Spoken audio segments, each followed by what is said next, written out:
Pakistan cricket का इस समय ऐसा लग रहा है कि एक मजाक बन चुका है। हारिस राव का सेंट्रल कॉन्ट्रैक्ट बीच में ही टर्मिनेट कर दिया गया है। कारण बताया जा रहा है कि ये जो ऑस्ट्रेलिया टूर के ऊपर खेलने नहीं गए थे, जहां पर कि ऑस्ट्रेलिया ने 3 टेस्ट मैच खेले थे, इस कारण से इस बंदे का जो सेंट्रल कॉन्ट्रैक्ट है वो टर्मिनेट कर दिया गया है। और पाकिस्तान क्रिकेट का मजाक बन चुका है, ये इसलिए कह रहा हूं क्योंकि इनके यहाँ से रोज के रोज कुछ ना कुछ बातें ऐसी निकल कर आ रही हैं जिनको कि सुनकर आपको लगेगा कि भाई क्या ये वाकई में क्रिकेट बोर्ड है। आज सुबह जब मैंने पीएसएल के मिसमैनेजमेंट के ऊपर पूरा एक वीडियो बनाया था, जिसमें कि मैंने बताया था कि कैसे कई सारे फॉरेन प्लेयर्स जो हैं, दूसरी कंट्री के जो प्लेयर्स हैं, वो सब अपने नाम वापस ले रहे हैं क्योंकि उनको एनओसीज नहीं दी जा रही है उनके क्रिकेट बोर्ड की तरफ से। उसके ऊपर कुछ पाकिस्तानियों ने कमेंट किया था कि भाई पीएसएल जो है उसके ब्रॉडकास्टिंग की राइट्स आप देखिए कितने में जा रहे हैं, नंबर्स आप देखिए कितने में जा रहे हैं। मेरा मतलब ये है यहाँ पर कि आपकी पीएसएल बहुत अच्छी चल रही है, पर कहने का मेरा मतलब बस इतना था कि भैया आपका जो पीएसएल है उसमें प्लेयर्स नहीं आएंगे बाहर के, तो अट्रैक्शन तो खत्म हो जाएगा।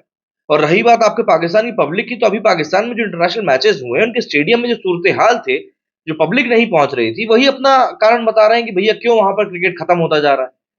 और रही बात अब हारिस राव की, क्योंकि वही हमारे इस वीडियो का मेन एजेंडा भी है।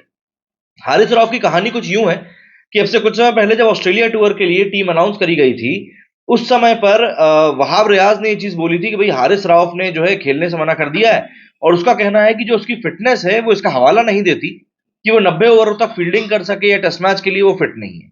इस तरह की बातें निकलकर सामने आई थी। इसके बाद में हारिस राव को एक ऑप्शन ये भी दिया गया था कि हम आपको बर्स्ट में ओवर्स कराएंगे, मतलब कि आपसे ऑन अ ट्रॉट 4-5 ओवर करा लेंगे और फिर उसके बाद आपको 1-2 घंटे के लिए मैदान पर छोड़ेंगे ही नहीं, आप किसी कोने में जाके खड़े हो जाओ। हारिस राव ने इसके ऊपर कहा था कि भैया बात सिर्फ बॉलिंग की नहीं है, मैं तो फील्डिंग भी नहीं कर सकता। अब देखिए, जब आप एक इंटरनेशनल खिलाड़ी होते हैं, आप एक सेंट्रल कॉन्ट्रैक्टेड प्लेयर होते हैं, तब कहीं ना कहीं आपका एक कमिटमेंट रहता है अपनी टीम को लेकर, आपके क्रिकेट बोर्ड को लेकर। कमिटमेंट ये रहता है कि आप क्रिकेट बोर्ड के द्वारा निर्देशित किसी भी तरह के क्रिकेट में आप खेलेंगे, क्योंकि सेंट्रल कॉन्ट्रैक्ट के तहत आप खेलें या ना खेलें, आपको एक पैसा मिलता है। और इसी बात का पैसा मिलता है कि आप बोर्ड के रडार के ऊपर है कि भैया आपको तो खेलना ही है जब आपसे बोला जाएगा। ऐसे में जब एक खिलाड़ी को टेस्ट मैच खेलने के लिए कहा जाता है, और वो ऐसा नहीं किसी रीजनल टीम से खेलने को मना कर रहा है, वो अपनी नेशनल टीम से खेलने के लिए जब मना करता है, तब ऑब्वियस सी बात है लोगों के कान खड़े होते हैं। और ऐसा ही हारिस राव के साथ हुआ है। बट हारिस राव के साथ करेले पे नींद चढ़े वाला किस्सा ये हो गया कि हारिस राव ने टेस्ट मैच में खेलने से मना किया ऑस्ट्रेलिया में। बोल दिया कि नहीं, वहां पर गर्मी पड़ती है, मैं इतना भाग नहीं सकता हूं, और ऐसा वैसा 10 तरह की उसने बातें कर दी। लेकिन उसी दौरान पे, right at that point only, उस टाइम पर जब वहां पर बिग बैश लीग चल रही थी, बीबीएल चल रहा था, तब हारिस राव वहां पर अपनी संबंधित टीम से बॉलिंग करता हुआ दिख रहा था। मतलब जिस पॉइंट पर Pakistan cricket team pace department में स्ट्रगल कर रही थी, शाहिद शाह अफरीदी था, जमाल था, पर स्ट्रगल कर रहे थे, उसी सेम पॉइंट पर पाकिस्तान के सबसे तेज बॉलर्स में से एक गिने जाने वाला हारिस राव वहां पर बिग बैश लीग खेल रहा था उसी देश में। अब ये बात क्रिकेट फैंस को नहीं अच्छी लगेगी। देखिए, आप कितना ही लीग फुटबॉल को बोल लें कि वो बहुत अच्छा होता है, लेकिन लीग क्रिकेट अभी तक उतना फेमस नहीं हुआ है, ना ही पब्लिक ने उसको उतना अच्छे से एक्सेप्ट किया है। पब्लिक बस उसको एक मनोरंजन का साधन देखती है। लेकिन जब बात नेशनल क्रिकेट की आती है, अपने देश के लिए खेलने की आती है, तब पब्लिक उसको लेकर बहुत ज्यादा इमोशनल रहती है, और वो चाहती है कि वो प्लेयर्स जो है अपने देश के लिए ज्यादा से ज्यादा खेले और ज्यादा से ज्यादा परफॉर्म करें। सेम यही चीज अभी इंडिया में भी चल रही है कि कई सारे क्रिकेटर्स जो हैं वो आईपीएल को प्रेफरेंस दे रहे थे। और इसीलिए कल बीसीसीआई के जो प्रमुख है जय शाह, उन्होंने इस बात को क्लियर किया कि अगर बोर्ड चाह रहा है, टीम मैनेजमेंट चाह रही है, कोच चाह रहा है, कप्तान चाह रहा है कि आप red ball cricket, domestic cricket में जाकर खेलें, तो आपको खेलना पड़ेगा। और ये सब चीजें जब चलती हैं, तो अब सही बात यह है कि आपको किसी कारण से बोला जा रहा है।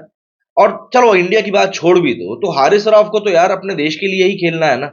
उसके बाद में आप टेस्ट मैच खेलने से मना कर रहे हो, और आपको ऑप्शन दिया जा रहा है, ऑप्शन दिया जा रहा है आपको कि भैया आप कम बॉलिंग कर लेना, आप किसी कोने में खड़े रहना, और उसके बाद भी आप मना कर रहे हो।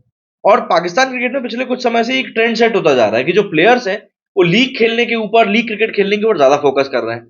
ऐसे बोर्ड की तरफ से एक बहुत स्ट्रांग मैसेज है जो कि दिया गया है, और क्लियर तौर पर अब ये बात क्लियर है कि ये ऑस्ट्रेलिया टूर के ऊपर हारिस राव ने जो पार्टिसिपेशन नहीं किया गया था, कहीं ना कहीं उसी कारण से ये बड़ा डिसीजन जो है बोर्ड ने लिया है। और देखिए, क्रिकेट बोर्ड जब आपके अगेंस्ट इतना बड़ा डिसीजन लेता है, तो आपको समझना पड़ेगा कि बोर्ड अपने आप में कितना मेंटली प्रिपेयर है कि कल को आपको अगर क्रिकेट नहीं भी खिलाया जाए तो कुछ ना होगा। आने वाले समय में अभी वहां पर 17 फरवरी से पीएसएल शुरू होनी है। इसके बाद में जब आईपीएल चलेगा, तो ऑब्वियस सी बात है ज्यादा क्रिकेट होगा नहीं वर्ल्ड में। इसके बाद टी20 वर्ल्ड कप आ जाएगा। तो अब सवाल यह है कि क्या हारिस राव टी20 की पाकिस्तान की टीम में रहेंगे या नहीं रहेंगे। अभी तो मुझे लग रहा है कि फिलहाल रह सकते हैं, और एक मौका दिया जाएगा शायद हारिस राव को कि वो अपनी जो एक कहते हैं ना कि हाँ वफादारी सिद्ध करके दिखा दे। लेकिन अगर इस पॉइंट पर भी हारिस राव फेल हुआ, तो आने वाले समय में हारिस राव का रास्ता बहुत ज्यादा आसान नहीं होने वाला है। इमाद वसीम ने भी अभी कुछ समय पहले ही संन्यास लिया था। इमाद वसीम एक बेहतरीन ऑलराउंडर माना जाता था। शादाब खान को उतना अच्छे से मौका नहीं मिल रहा है। तो देखना पड़ेगा कि पाकिस्तान क्रिकेट अगर इस तरीके से आगे बढ़ रहा है कि भाई इनके जो मेन प्लेयर्स हैं वही इसी हरकतें कर रहे हैं, तो आखिर में इनकी टीम कैसी कंपोजिशन चलेगी। मेरी स्टूडियो फिलहाल नहीं। जय हिंद, जय भारत।